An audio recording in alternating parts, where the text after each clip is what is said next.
I want to just pinpoint. I see the listeners listening. If you are listening, again, thank you. I appreciate it, right? Hopefully, I'm getting through to at least one of you, right? Um, the fact that you're listening is appreciated. I'm not just talking for no reason. That means I'm talking to somebody and hopefully they're learning. So, psychological effects of fatherlessness, right? And science has backed this up as well. Attachment issues. Higher risk of insecure or disorganized attachment in childhood. That's what not having a father can do. Um, all of this is source. You can look this up. Low self-esteem. Children may internalize absence as abandonment or unworthiness, which is factual. Um, Three, aggression and behavioral issues. They are more likely to exhibit aggression and delinquent behavior because they don't have a leader or protector there to um, instill structure for them. Four, we'll go to higher anxiety and depression because the emotional instability due to the lack of parental affirmation. They will have difficulty informing relationships, so emotional detachment and fear of intimacy because they will assume if my dad don't care, then you don't either, right? Six, educational deficits, lower academic achievement and increased dropout rates, right?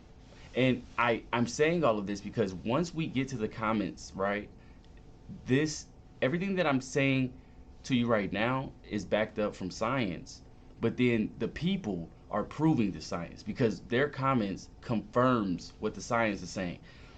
Increased risk taking, right? Substance abuse, unprotected sex, and early criminal activity. It's We wonder why we have so many problems here in the USA. And me personally, I think a lot of our crime and a lot of our teen pregnancies, a lot of all of this is stemming from one problem that we don't really look at: fatherlessness. I feel, yes, it's gonna be a huge task to try to redo any of this, but it's a task nonetheless that you got to try, right? At least bring it to the forefront. That's the best you can do, and then the conversation will start, and from there, actions can be put behind the conversation. So then we go to identity confusion because lack of masculine feminine role modeling impairs identity development. Trust issues, particularly in boys. Absence of father can lead to mistrust and authority. And then you have hypermasculinity or overcompensation. So some young men adopt destructive behaviors to prove manhood, right?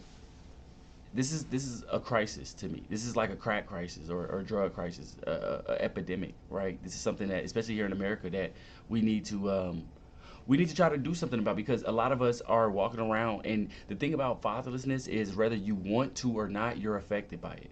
That's what I'm trying to bring to the forefront. You are psychologically affected by not having a father, whether you understand that or not. And then ways to overcome fatherlessness. So positive mentor programs. You can go to therapy and counseling. You can have faith-based support, kind of like what I'm doing right now. Trying to let you understand God is the father of the fatherless. You're never fatherless. God is your father.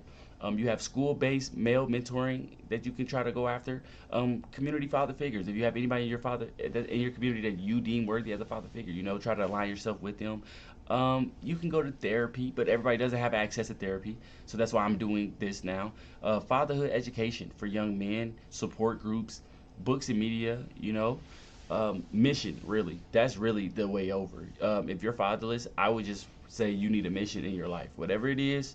I don't know what your mission is. It's not my job to tell you what your mission is, but if you're fatherless, one main thing you're going to need is a mission. You need to pour into your mission.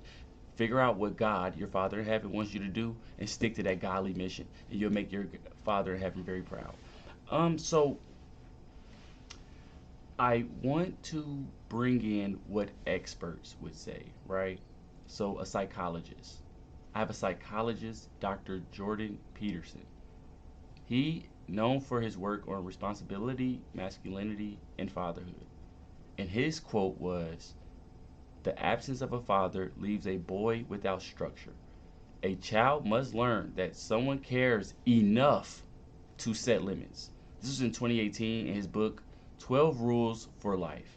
So the advice is establish discipline, create structure, and seek purpose through mentorship and service. And that's extremely hard to do if you are in a um, if you're in a household with just your mother, because I mean, as a man you can eventually, or as a young man you can eventually try to buck that system. You can eventually try to buck her structure, and you know, maybe in the back of your head you can buck her because she doesn't have the physical prowess to keep you back, but a father would, right?